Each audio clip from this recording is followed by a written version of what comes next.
Welcome back to the farm, at least the inside of the farm. The outside of the farm is very, very wet. It's been raining pretty much nonstop for the last 4 days. As you saw, we've gotten 2 inches of rain in 4 days, which any other time of year would probably be great. But since it's been raining for the last month, there's no place for that water to go.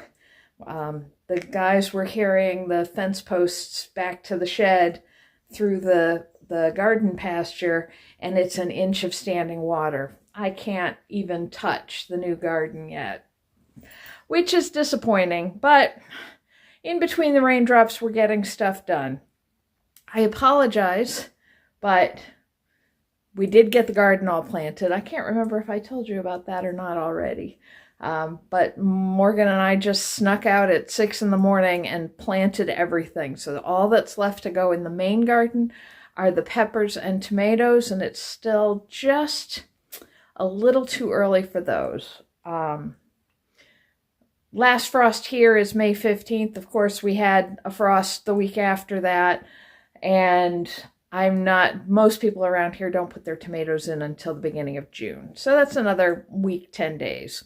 It's Memorial Day weekend, if you're keeping track. Happy Memorial Day, but I hope you get to spend time remembering people and things that are important to you and doing honor to those who sacrificed everything for democracy and our protection. So today it looks like it's going to be more of the same to me. As you saw, the chickens are laying well, the rabbits are settled in good. I'm still waiting on the rabbits. Like I think I said, Big Tony got at one of the girls before I got their habitat set up. So I'm waiting to see if one of them got pregnant. I don't know which one he got at, so I'm not sure which one it is. Although Julie is looking a little rounder than usual. So I've got 3 more weeks on those to see if she's going to kindle. And one of the Bielefelder hens, went broody, and we couldn't break her of it. And since I wasn't having any success either selling my eggs, my hatching eggs, or getting chicks of the varieties I wanted, I decided, let's just do an experiment. So I labeled 5 eggs and put them under her, and she's been sitting on them like an angel ever since. And that we've got another week and a half on. So we'll see if we actually get chicks out of that process. The bees are in. I'm a little nervous because I don't know how well you could see in that video. The one hive, the right-hand hive, what I call Villainy, there's a few bees flying around, and I did see some dead bees on top. Scum, the other hive, the one on the left-hand side, I don't see any movement on. But it's cold, it's wet. I did see dead bees out on the mulch in front of the hive, which is actually a good sign because it means that they're cleaning the hive out. Those frames that I put in still had some of the dead bees from last year, so they'll need to take the time to get that all cleaned out and find all the resources that they have in that hive. I'm not messing with them for at least a week. So next weekend, if it's not raining and it's not cold, then I will open those up. Make sure they're using the food that I provided if they need a refill on the sugar water that I put out for them. And if they're laying eggs, those are the 2 things that I've got to be looking out for. I'm trying to think. We did a number of things while I wasn't able to talk to you, just because it was more important to get things done than to to record, and I apologize to you folks, but if it's a choice between getting work done and getting videos made, I got to choose the work, because especially right now when we've got so little time to work, I've got to be getting the work done. But I'll catch up on it when we get done. I've got stuff in the front garden, but we still need to get trees planted. I did finally get one full mow done, so that's all. The property is fairly well cleaned out. The guy who came and rototilled the garden said he also does brush hogging. So I'm probably going to have him back in July to do the lower pasture and the forest area. And then maybe do the upper pasture, but I'm not sure if I want to just leave that, or if I knew I was getting sheep, then it would answer that question, but I'm not getting sheep, but I might get, I don't know. I can't make any decisions right now because I'm so fixated on the garden. Today was supposed to be a big flea market nearby, but with all the rain and the mud we've got, I know the field that's being set up in, and I decided it's just not worth it. So I'm going to go to the studio this afternoon. I've got some more pottery stuff I need to get glazed, and where the studio is about to take a week break for the Memorial Day holiday week. So next week, I don't know what I'll be doing. Maybe I'll start setting up my home studio. That box you can see behind me is my own pottery wheel. And I've got plans for setting up a corner of the basement to be, I'm not going to have a kiln, but to be a working space for me to do throwing and glazing here at home. What else is going on? The eggs are selling well. I'm starting to get those going on a regular basis. Next building project, I want to do the next stage of the farm stand, which is getting some kind of platform structure.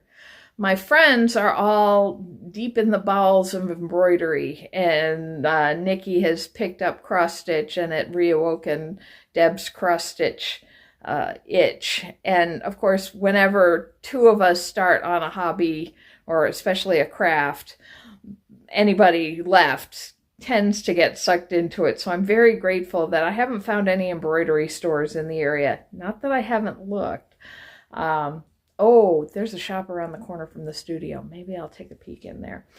So, because I don't need to take on one more hobby between the pottery, the spinning, the knitting, the crochet. I don't need another hobby, the garden.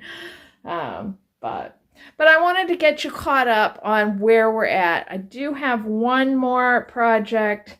Of course, once I set the broody hen to hatching eggs, I finally got a lead on some chicks. I've got 8 Araucana chickens coming, or chicks coming. They're about a week old. I have to drive to Poughkeepsie, New York to pick them up. That's about 2.5 hours from here. So tomorrow is going to be a long driving day. My mom reminded me to check my oil because my car burns oil really bad. So that's my next project. So they'll be in the dining room for a couple of weeks under heat, and then they'll move out with the rabbits while they finish growing out, and then I'll start introducing them into the flock. So once again, I'm going to about double my flock population, although there is one that's going to be going away. Henry is not working out for us, so he's a little too aggressive with the girls, and he started attacking Morgan and I. So I've got to find him a new home. I may take him to the swap. I can't go, obviously I can't go tomorrow because I'm going to pick up those chicks.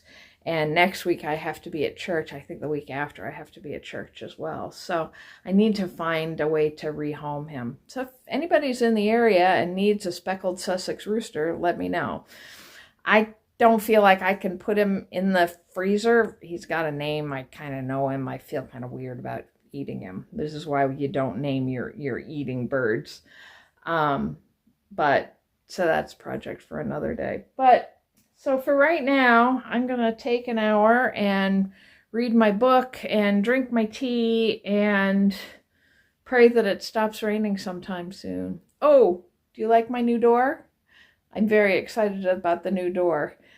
It makes such a difference in the light in this room to have a window there, although I keep catching it out of the corner of my eye and thinking I forgot to shut that door. And I'm getting on similar in the back, but because this is an old house, it's not square, and it took the installers a lot longer to get that door in, and then it started raining heavily, and the back door doesn't have any cover, so we all agreed that they'd come back another day and get that installed. So that's yet to come. And I got my kitchen window done, so now I'll be able to open the windows in the summer, in the heat of the summer, and let some fresh air come through. So a lot of changes here. Good changes. Better changes if it would just stop bloody raining. But it is what it is for right now, and at least I haven't been able to kill any of my plants because they're all outside, they're all getting rained on, so everything's well watered.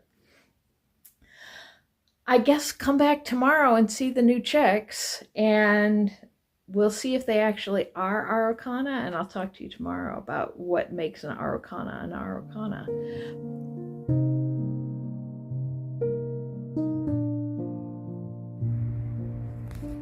Oh, don't be quiet now. Hello, baby. Hello, babies.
Greetings after a 6-hour car ride.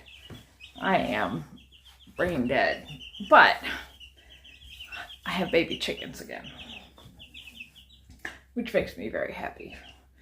Gimli's over here going, what the heck is going on? The cats are always very confused by farm animals inside the house. They're mighty hunters outside, but inside it just confuses them. I said yesterday that I was going to give you a little information about these chickens. Now, they were listed as Araucana chickens, which is a breed of chicken that comes from Chile. And they're especially known for laying blue eggs. But it's really easy to identify them because they do not have the last couple of bones in their spine. So they have no tail. So when I saw the listing for this and the woman said she had Araucanas, I did some research to find out, well, what does an Araucana tell me about Araucanas versus Americanas?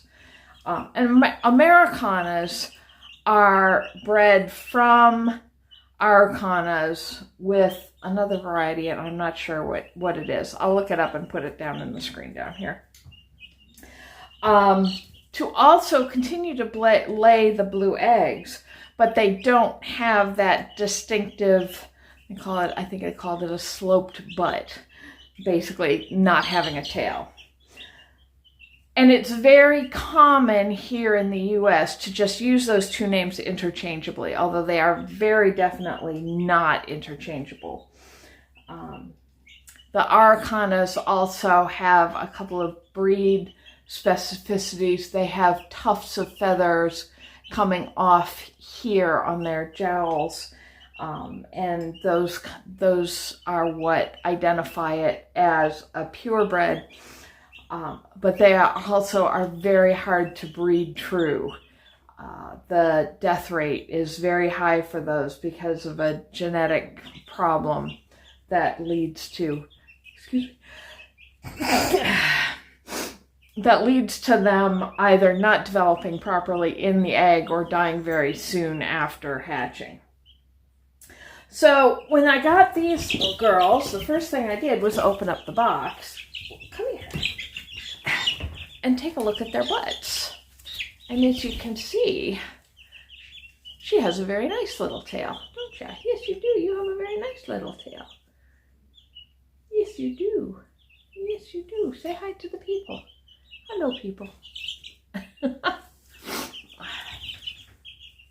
So, I'm fairly definitely sure that these are Americanas. But that's fine because Americanas also lay blue eggs.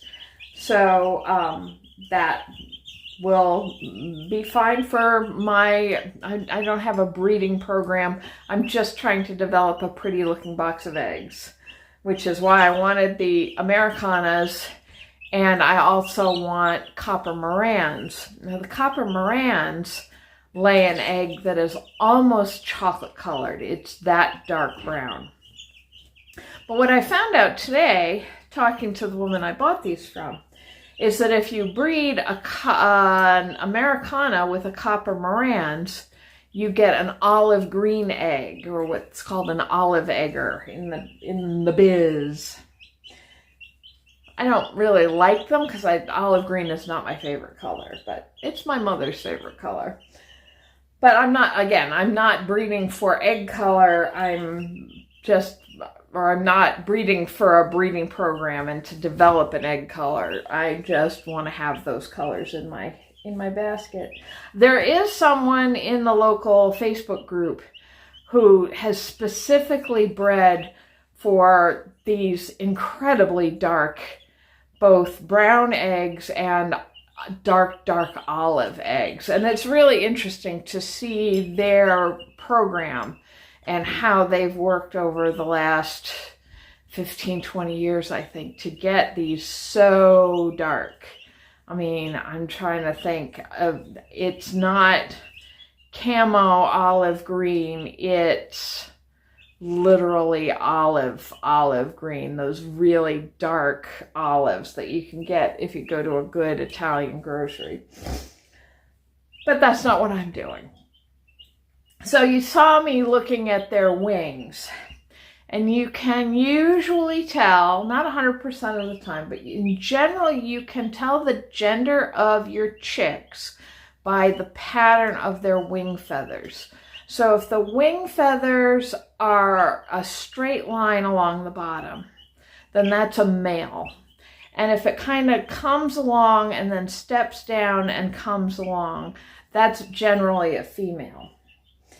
And looking through here, there's one very blonde little guy who, let me see if I can catch him. Oh, no. He's eating right now and he wants to be left alone.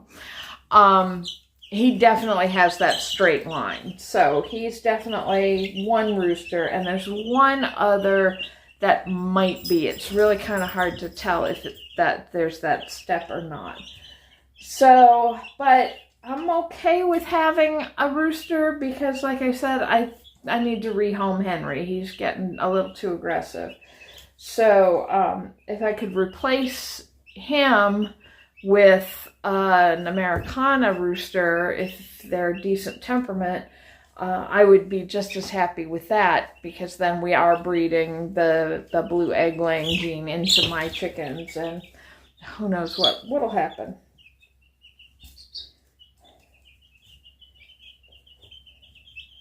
So now, for those of you who weren't here last year, let me show you inside the brooder. So that yellow thing is the warmer.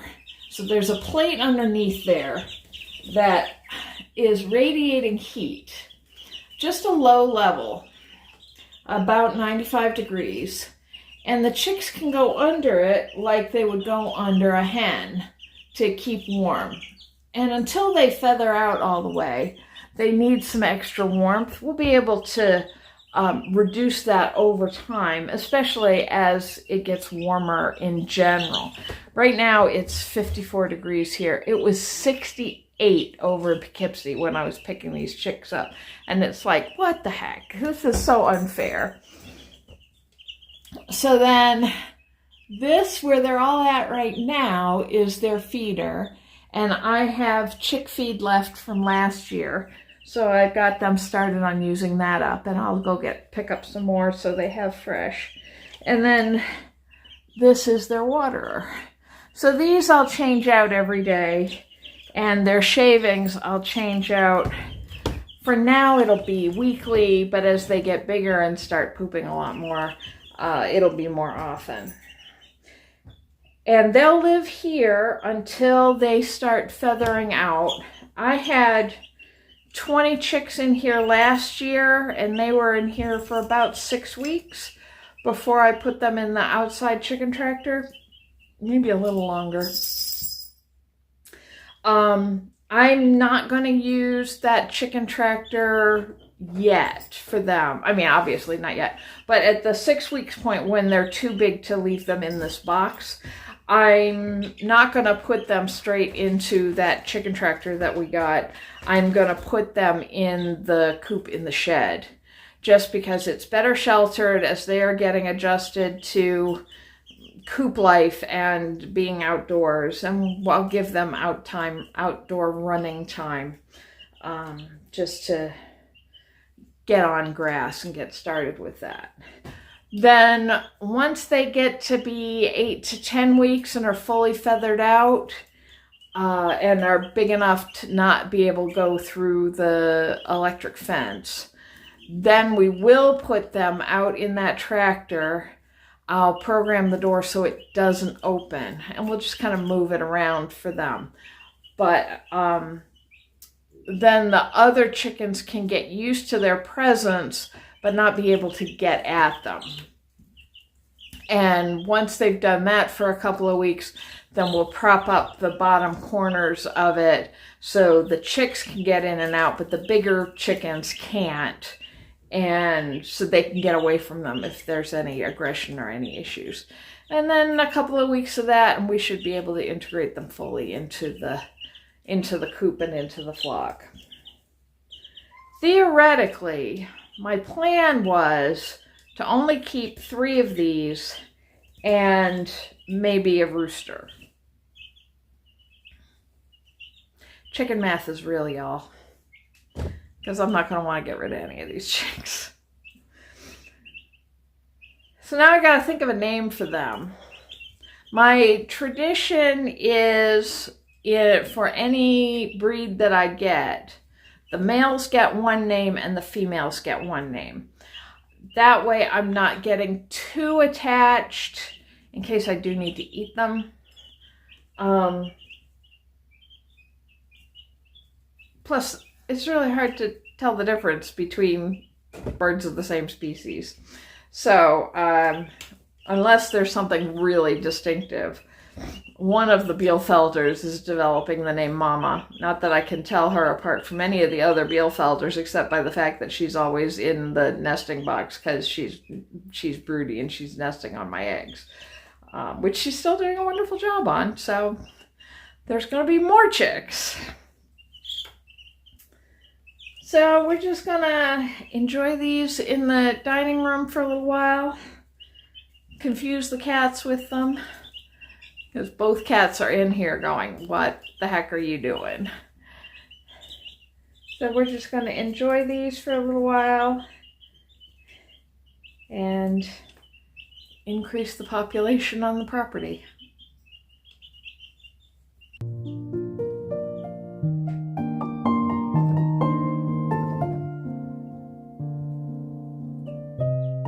Don't you even think about it.